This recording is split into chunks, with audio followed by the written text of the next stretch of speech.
Welcome to Stuff You Missed in History Class, a production of iHeartRadio.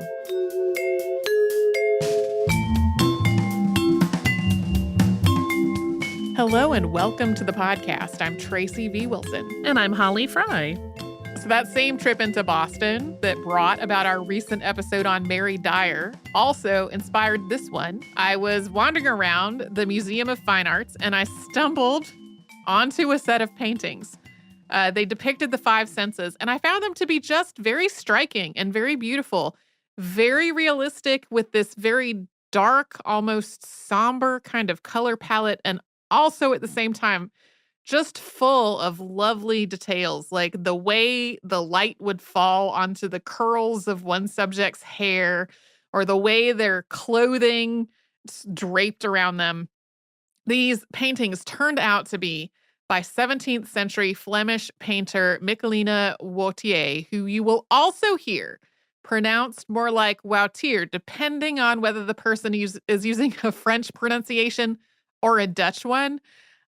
I heard a lot of art historians talking about her. They were split on what pronunciations that they used, and it also didn't seem to fall along the lines of English speakers using one pronunciation and French or Dutch or whatever speakers using a different one. We're going to stick with Wautier just because that seems like it will work best for us, and we also won't randomly be slipping into a different pronunciation at random times in the episode. This is somebody who has been relatively unknown, even among people who specialize specifically in 17th century art until very recently. So unfortunately, we don't have a lot of biographical detail about Michaelina Wautier, and what we do know is still evolving. For example, her birth year. The first major retrospective of Wautier's artistic career was held in 2018 as a collaboration by the Museum aan de Stroom, see that as MAS or MAS, and Rubens House in Antwerp, Belgium. Material created for that exhibition, including the exhibition catalog, gives the date of her baptism as September 2nd, 1604. The first U.S. exhibition of her artwork is the one that's going on at the MFA in Boston, and material connected to that exhibition gives the date of September 2nd, 1614. Normally, in this kind of a situation, we might say something like source X gives her birth date as X, but source Y gives her birth date as Y. But in the case of Michaelina Wautier, that 10-year difference is a big deal. Her father, Charles Wautier, died on November 24th, 1617. Michaelina would have been one of at least 6 siblings and half-siblings still living at home, and the youngest of them was only about a year old. We really don't know how her mother, Jeanne Georges, supported herself and all of these children after Charles's death, although she was from a pretty wealthy merchant family and she might have gotten financial support from them. So was this Michaelina's experience from the age of 3 or from the age of 13? Was she one of the oldest children in the household when her father died, or was she one of the youngest? One of Michaelina's brothers was also named Charles, and he became an artist as well. He was born in 1609. If he was 5 years older than Michaelina, we can imagine that maybe she looked up to him as an artist, and perhaps he was able to mentor her and help oversee her artistic education as she was growing up.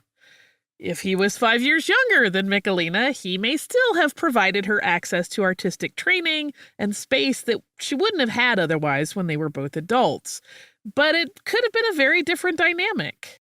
So the catalog from that 2018 exhibition in Belgium cites a record of baptism that was part of a volume of records that ended in March of 1609. So as I started working on this, it seemed like the 1604 date was probably the correct date.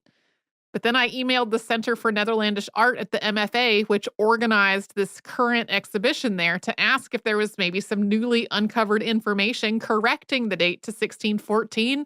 And according to the response that I got back from them, yes, newly discovered documents have indeed placed her birth year as 1614 and not 1604. If you're curious about what those documents might be, so am I, but I don't know. Michaelina Wautier was born in Mons, southwest of Brussels, which at the time was part of the southern Netherlands under the control of Habsburg Spain. Habsburg Spain is a modern term describing the territory ruled by Charles I and Charles II in the 16th and 17th centuries. Habsburg Spain included what's now Spain and Portugal, much of modern Germany, the Netherlands, southern Italy, Sicily, and Sardinia, although it gained and lost parts of that territory at various points. Spain also started aggressively colonizing the Americas during these years. Michaelina's mother was her father's second wife. The elder Charles Wautier had 5 children with his first wife, Barbe, before her death sometime in 1601 or very early 1602. Then Charles and Jeanne got married in February of 1602, and they had 6 children together, Michaelina, and 5 boys. We mentioned that Jeanne was from a wealthy merchant family. Barbe was as well, and there was more than one marriage connecting these two families. Michaelina's certificate of baptism lists her name as Maria Magdalena, and we don't really know when the name Michaelina came into the picture. There are also a lot of different spellings of the name Wautier in written records. People used different spellings and pronunciations depending on which dialect of Dutch they spoke, or if they spoke French or some other language. As far as we know, she was the only girl among her siblings and half-siblings to survive to adulthood. Based on what we know of Michaelina's mother's family and the fact that Michaelina was able to focus so much on painting, this family was probably very affluent even after her father's death, and the quality of her artwork suggests that she had private art teachers. The subjects that she chose to portray in her art also suggest that she had a really solid education in subjects like religion, mythology, and history. She signed contracts in both French and Dutch, so she probably spoke both of those languages. And it also seems that the Wautier family was socially prominent and respected. Michaelina's grandfather and great-grandfather had served as aldermen, and her father held positions at court. Michaelina's half-brother Jacques joined the royal guard in the capital of Madrid in 1615, and he was later elevated to the nobility. Her brother Pierre also became the herald of arms for the Duchy of Guelders in 1628. Michaelina Wautier probably started studying art while living in Mons, but we don't really know where she studied or who her teachers were, or if she traveled to study art elsewhere. She also wasn't the only woman artist in the area at the time. Another was Anna Francisca de Brun, who was born in 1604 and got married in the Church of Saint-Germain in Mons in 1628. In 1632, the chapel of Notre-Dame du Bon Vouloir was completed not far away, and de Brun painted the Assumption of the Virgin to hang behind the chapel's high altar. We don't really know if Michaelina and Anna Francisca knew one another. It seems like they might have. Michaelina almost certainly would have known about Anna Francisca's work as an artist. She was painting for the chapel that was sort of right down the street from where her family lived. Michaelina's mother, Jeanne, died on June 19, 1638. Since Michaelina was not married, she was probably still living with her mother in Mons. At least, that would have been what was expected of her, especially if Jeanne needed any kind of help or care near the end of her life. Sometime after Jeanne's death, Michaelina moved to Brussels, where her brother Charles lived, probably into the home that he had already established there. This means that Charles had enough money for a home that was large enough to also accommodate his sister, and possibly to house an art studio for the two of them as well. The first written mention we have of Charles Wautier as an artist is from 1642. And the first mention we have of Michaelina Wautier as an artist is from right about the same time. But both of these really suggest that neither of them was just starting out as a painter. For Charles, this was a mention that he was one of the people who was painting in Brussels without first becoming a citizen of Brussels or joining the guild. That suggests he was supposed to have done both of those things already. He was not a student. He was somebody who was expected to join the guild and pay its associated fees in order to work professionally as an artist. For whatever reason, he was not doing that. Later references also describe him as foreign trained as an artist. That foreign training may have happened in Italy. He did eventually become a citizen and join the guild. First mention of his doing that is in 1651. Not really clear why he didn't do it initially. He just didn't know that he had to file paperwork. For Michaelina, the first reference we have is an engraving of her portrait of military commander Andreas Cantelmo, Duke of Popoli, which was created in 1643. Although Michaelina's original painting no longer exists, the engraving made from it suggests that she was already a mature, skilled artist. The fact that Cantelmo commissioned this work from her also suggests that she had already established a reputation for herself, although we don't know what work he might have seen that led him to want her to paint his portrait. The engraving was also created by Paulus Pontius, who did extensive work with artists like Peter Paul Rubens and Antony van Dyck. So it seems like she already had a lot of connections within the artistic community and to possible customers and patrons. We will talk about Michaelina Wautier's career as an artist and glean some more stuff about her life from what we know of her work after a sponsor break.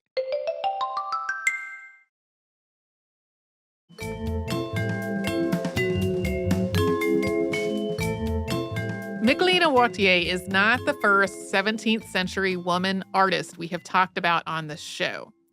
Others include Italian artist Lavinia Fontana and Artemisia Gentileschi, and German entomologist and illustrator Maria Sibylla Meriem.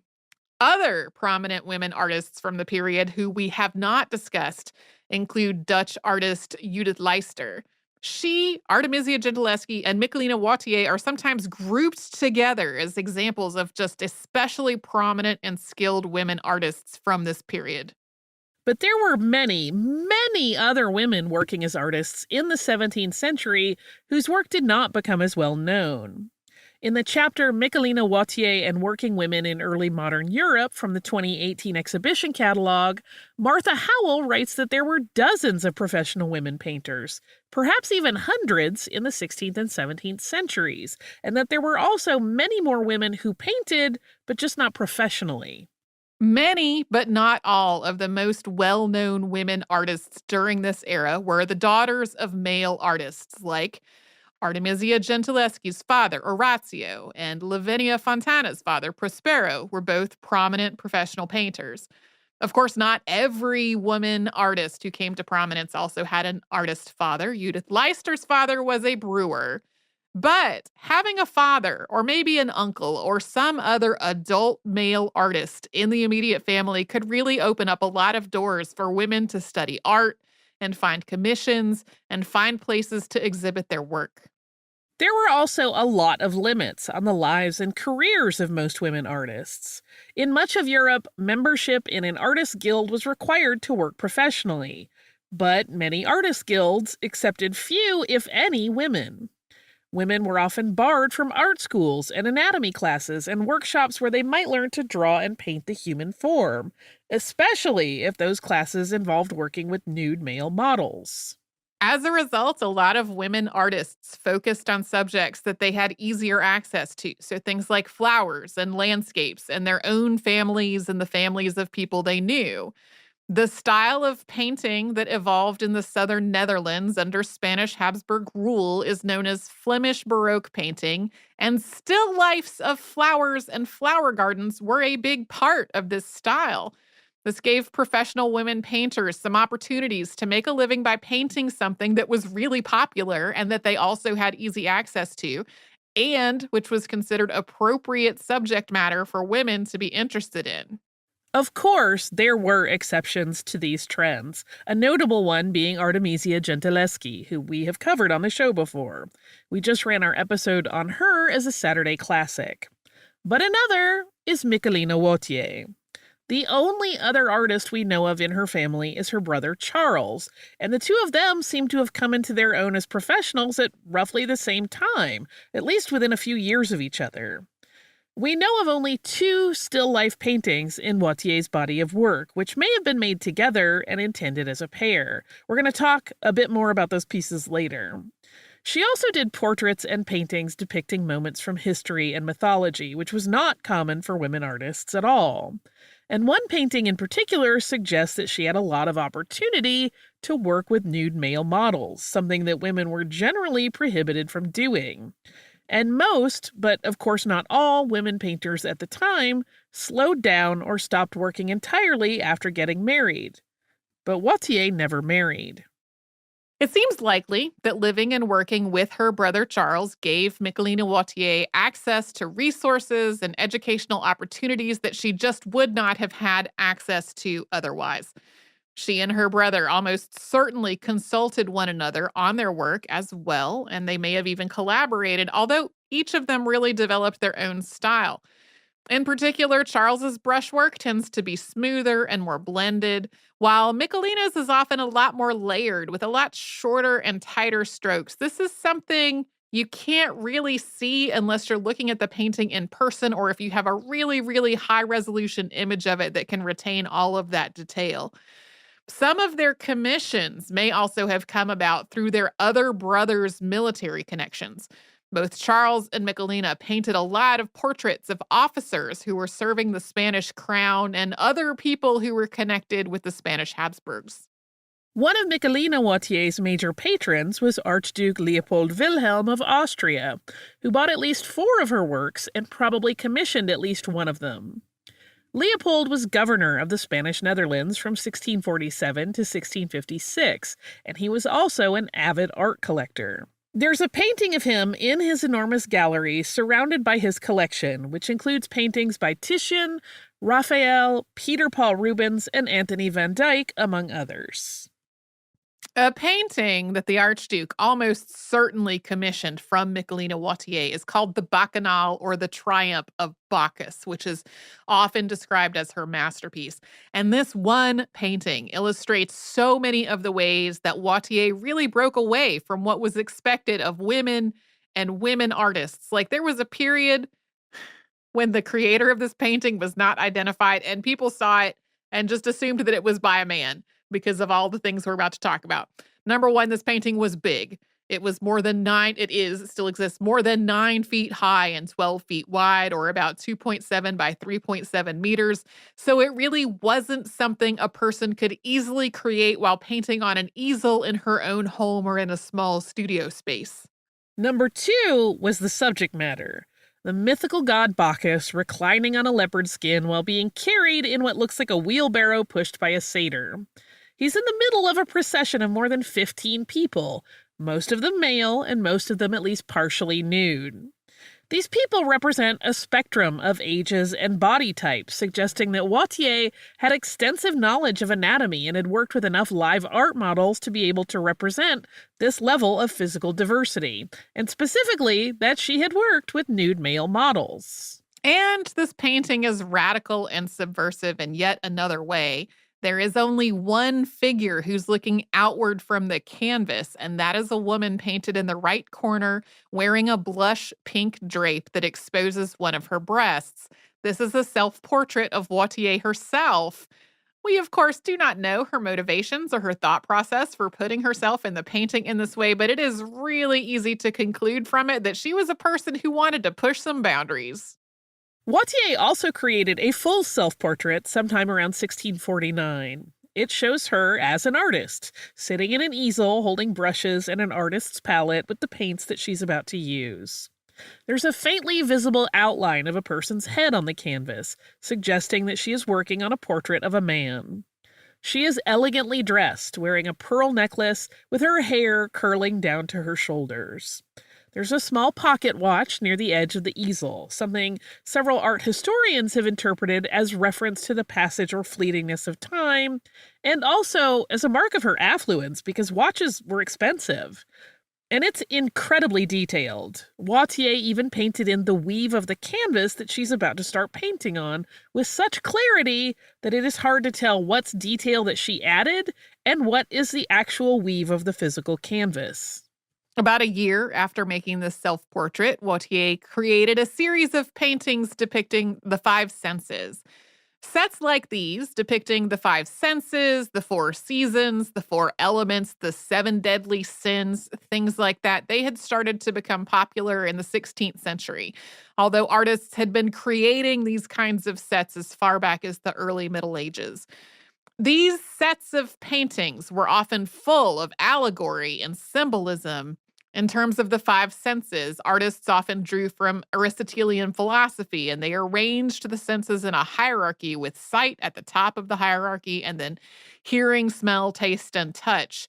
One reason for the popularity of sets like these was that printmakers could sell prints of the whole set at once rather than one painting at a time. At the same time, though, intact sets of all of the original paintings are pretty rare. Wautier's five senses may have been another commission from someone very wealthy, because these paintings seem to have been intended to be hung as a set in a row. That would have required a lot of wall space. But if that's the case, we don't know who commissioned them. Often paintings of the five senses focus on beautiful, idealized women in very elaborate settings, but these are much simpler and they depict five boys. The boys' orientation and positioning suggests that they're meant to be displayed in that Aristotelian order. They were ordered this way the first time they were listed in a sale catalog as well. That happened in 1883. These paintings are very dark. They're mostly painted in shades of browns and blacks and dark greens. Sight looks a bit older than the other boys, and he's looking at his own hand through glasses that are held up to his face. Hearing is looking out from the canvas playing a recorder. Smell is pinching his nose with one hand while holding a rotten egg in the other one. Taste is about to bite into a piece of bread. And touch has just cut his finger on a knife, and he's looking at this situation as though he's just not quite sure what just happened. Her models for these paintings may have been boys and teenagers who she knew and whose families she was friends with. The same boys appear in some of her other works.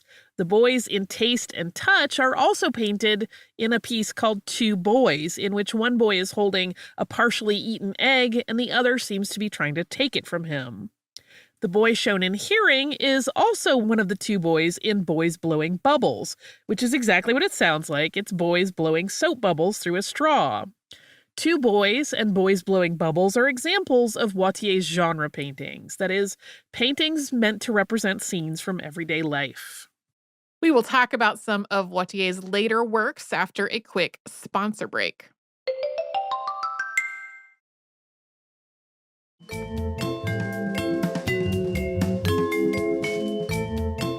We mentioned earlier that still life paintings of flowers were very popular in 17th century artwork and that they were a particularly popular subject for women, in part due to those flowers being so easy for women to access.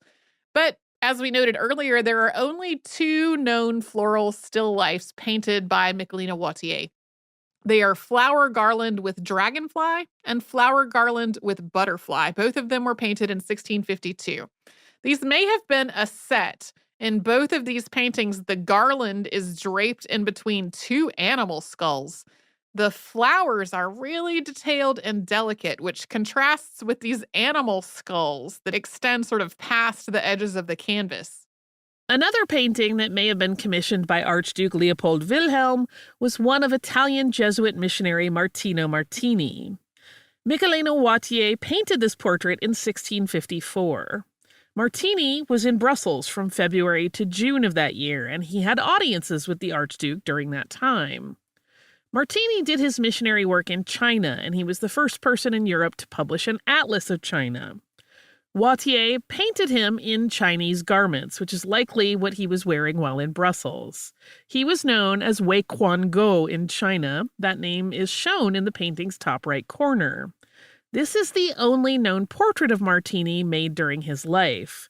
A posthumous portrait created after he died in 1661 doesn't resemble this one much at all. Michaelina Wautier's last known work is Annunciation, painted in 1659, showing the angel Gabriel telling Mary that she would conceive and give birth to Jesus Christ.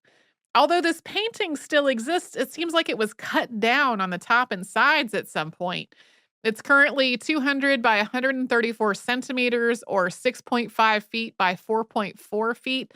But older catalogs give dimensions that are more than 3 meters high and 2 meters wide, or roughly 10 feet by 6.5 feet. So It's hard to get the full effect of what this painting was supposed to look like. The angel Gabriel's wings and garments are cut off at the side, and what should really look like a very dramatic break in the clouds with the holy dove and beams of light coming through it seems almost muted. We don't really know if Wautier continued to paint after creating this work, or if she didn't, why she stopped.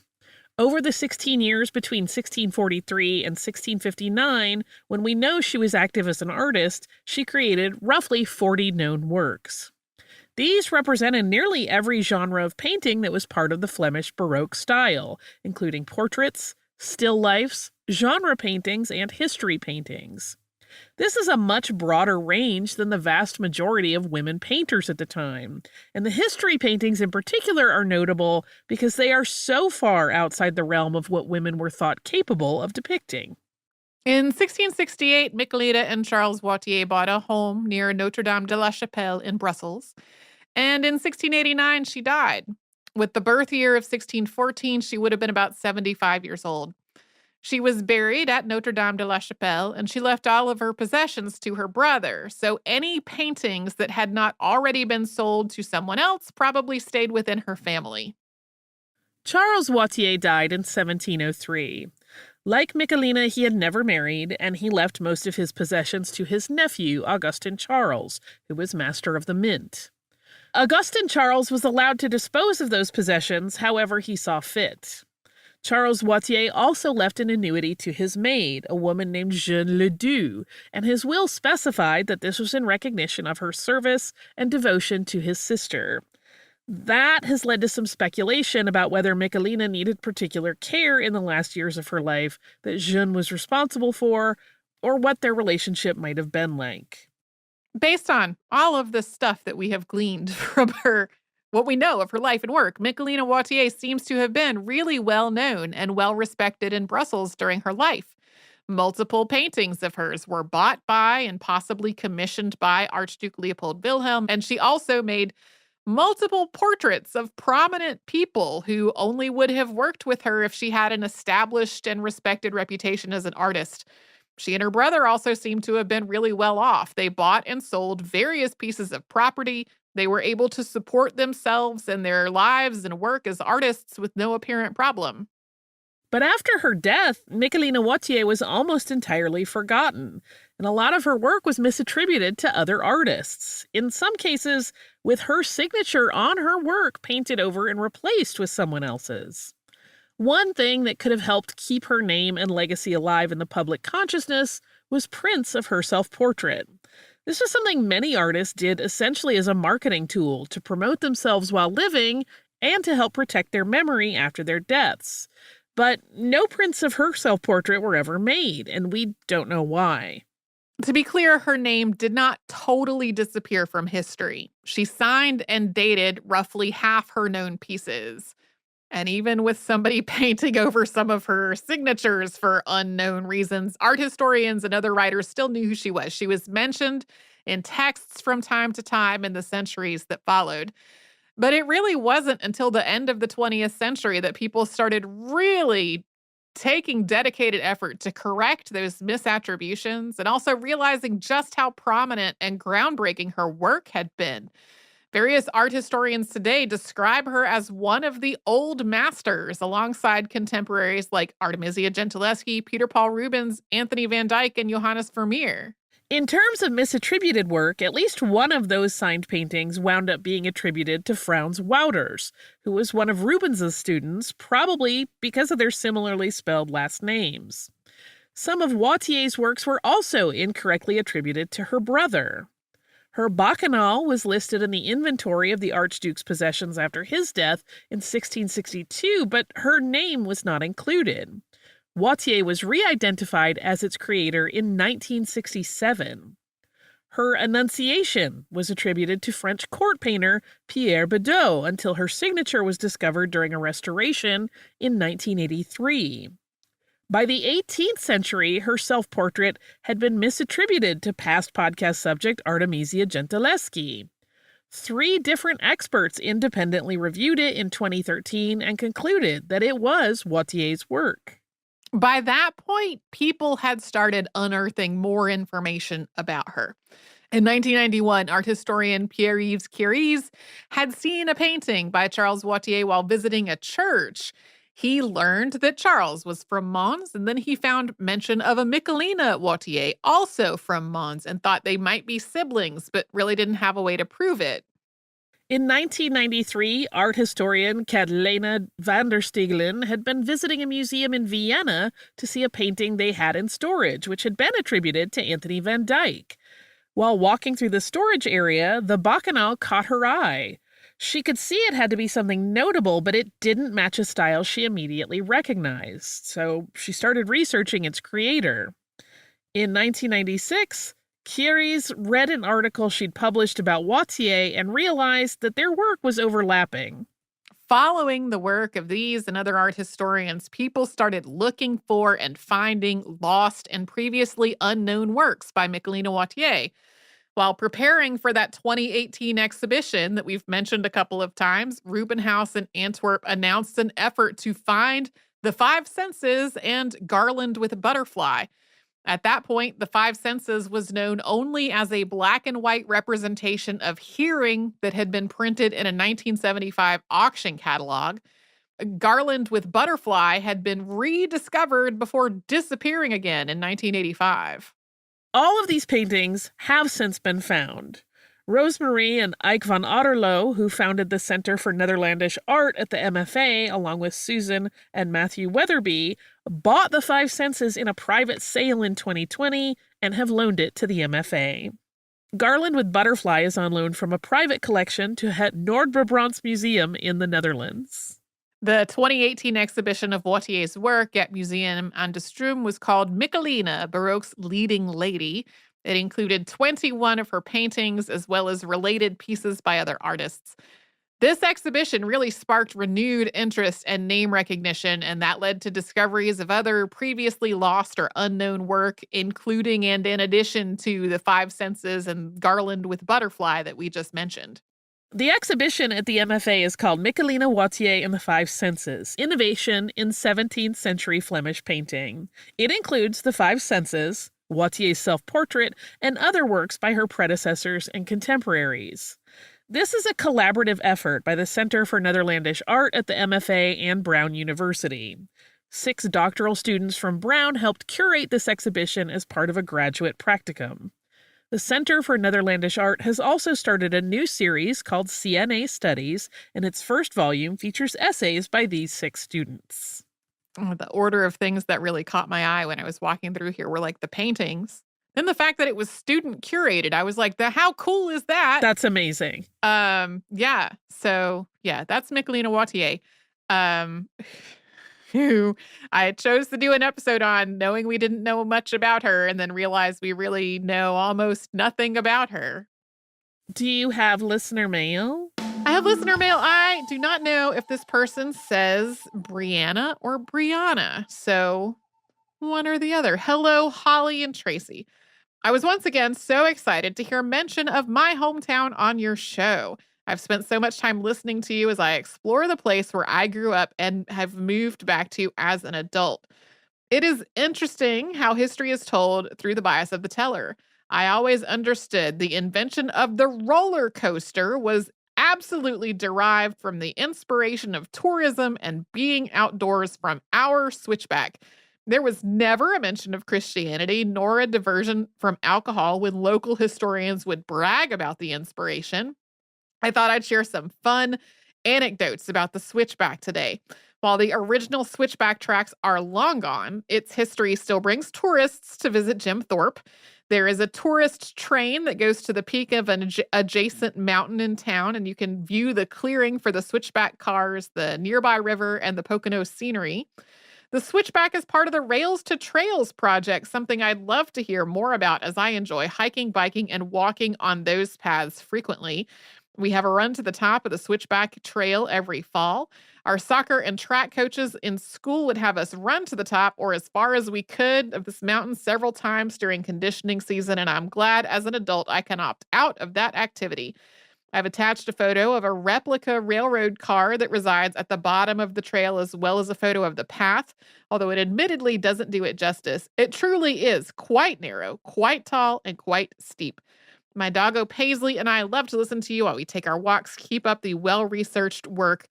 That is either Brianna, or hopefully not a third pronunciation that I did not think of. So I loved this email about the Switchback Railway in the city of Jim Thorpe. I should have said at the top of the reading this email that was what we were talking about.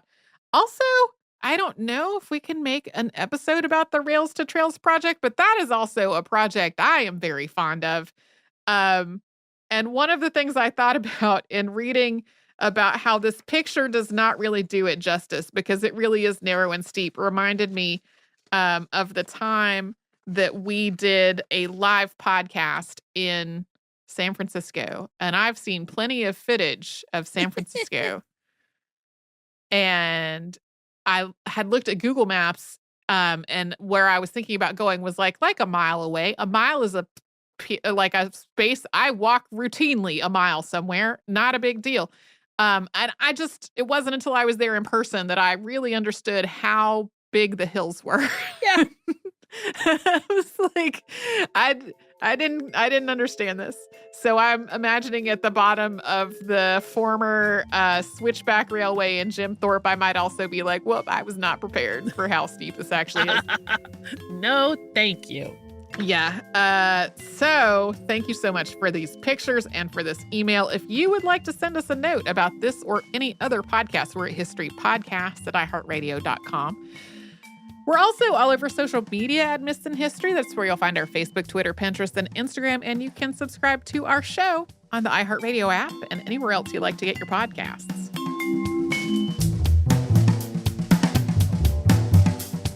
Stuff You Missed in History Class is a production of iHeartRadio. For more podcasts from iHeartRadio, visit the iHeartRadio app, Apple Podcasts, or wherever you listen to your favorite shows.